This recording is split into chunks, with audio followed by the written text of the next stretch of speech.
Good morning students, एक बार फिर स्वागत है आप सबका। आज हम नन्हा फनकार पाठ के अगले हिस्से का अध्ययन करेंगे, अगले भाग का अध्ययन करेंगे। देखें, यहाँ तक हमने अध्ययन कर लिया था, इसके आगे देखते हैं। अब केशव का माथा ठनका, उसे कुछ कुछ समझ आ रहा था। बदहवासी में छेरी हाथ से छूटकर नीचे गिरी और वह जल्दी से उठकर खड़ा हो गया।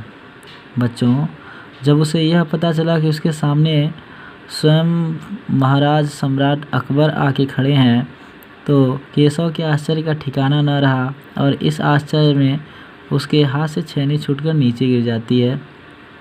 अरे, कहीं ये बादशाह अकबर तो नहीं? यह ख्याल आते ही उसने झुककर सलाम किया और खरगोश की सी कातर नज़रों से अकबर को देखने लगा। उस बच्चे ने अनुमान लगाया कि कहीं अकबर तो नहीं है, और इसी अनुमान में, इसी संशय में उसने उन्हें सलाम किया, जैसा कि जनता अपने राजा को करती है, और बहुत दयापूर्ण नज़रों से अकबर को देखने लगा।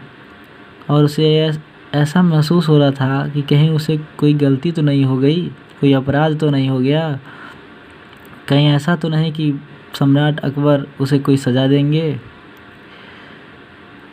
अकबर को पहरेदार की यह दखलंदाजी भली न लगी। उन्होंने खींचकर पहरेदार को वहाँ से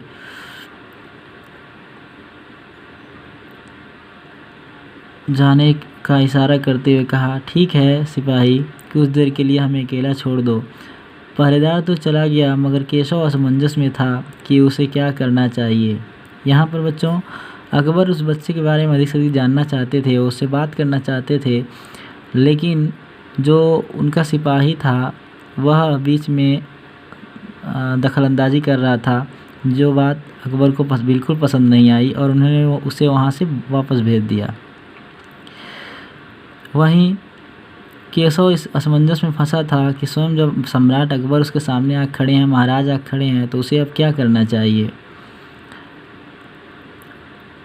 वापस अपना नक्काशी का काम शुरू करे या बादशाह के हुक्म के इंतज़ार में खड़ा रहे।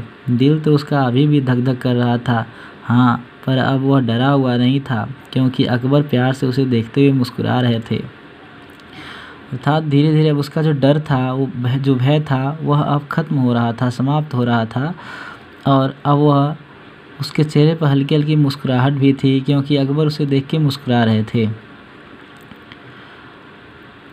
तुम्हारा क्या नाम है? अकबर ने नरम आवाज़ से पूछा। केशव, उसने नपा-तुला जवाब दिया।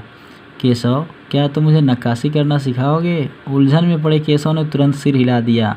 हाँ, बिल्कुल, मैं सिखाऊंगा। तब तो तुम्हें मेरे लिए हथौड़े और छेनी का इंतजाम भी करना होगा, ऐसा महाराज ने कहा। केशव फुर्ती से अपने पिता के पास भाग गया और उनका छेनी हथौड़ा उठाकर उल्टे पांव लौट आया, ताकि महाराज भी नक्काशी का काम सीख सकें। दोस्ताना अंदाज में अकबर केशव के पास ज़मीन पर बैठ गए और पास में पड़े पत्थर को खींचते हुए बोले, ठीक है, अब बताओ कि मुझे क्या करना है। केशव ने संदेह भरी नज़रों से अकबर की ओर देखा। हुजूर, क्या आप यह सब करेंगे? अर्थात महाराज अकबर को ऐसा करते देख केशव बिल्कुल हतप्रभ था और उसे विश्वास नहीं हो रहा था कि एक बादशाह भी ऐसा कर सकता है। इसलिए उसने उनसे पूछा कि क्या वास्तव में आप ऐसा करना चाहते हैं? क्यों नहीं, मुझे तो विश्वास है कि मैं सीख ही लूँगा। नहीं, मेरा मतलब ये नहीं था। केशव सकपका गया। दरअसल मैं कहना चाहता था कि आप इतने बड़े बादशाह हैं, ये सब ठीक नहीं लगता, उसने कुछ अनमने भाव से कहा। अकबर हंसकर बोले, अच्छा, लेकिन पिछले हफ्ते तो मैंने मिट्टी से भरी डलिया ढोने में किसी की मदद की थी, क्या यह काम उससे भी ज़्यादा मुश्किल है? केशव अभी भी असमंजस की स्थिति में था। वह बहुत भ्रमित था कि महाराज कहीं उसके साथ मजाक तो नहीं कर रहे हैं। वह अकबर के पास बैठ गया और उन्हें छेनी पकड़ने का सही तरीका सिखाने लगा। फिर जैसे कि केशव के पिता ने उसे सिखाया था, उसने कोयले के टुकड़े से पत्थर पर लकीर खींचकर एक आसान सा नमूना बनाया और गंभीरता से कहा, देखिए, सिर्फ इन्हीं लकीरों को बहुत ध्यान से तराशना है। अकबर ने पत्थर पर छेनी रखी और ज़ोर से हथौड़े पर वार किया, जिससे कटाव ज़्यादा गहरा हो गया। चूँकि अकबर को वह काम करने का ज़रा सा भी अंदाज़ा नहीं था और उन्होंने बच्चे के खींची हुई लकीर पर छेनी रख के ज़ोर से हथौड़े से प्रहार कर दिया, जिससे जो घाव होना चाहिए था, जो कटाव होना चाहिए था, वह उससे अधिक ज़्यादा हो गया। अरे अरे नहीं नहीं, केशव ने तुरंत गलती पकड़ी, हथौड़े को आहिस्ता से मारना है।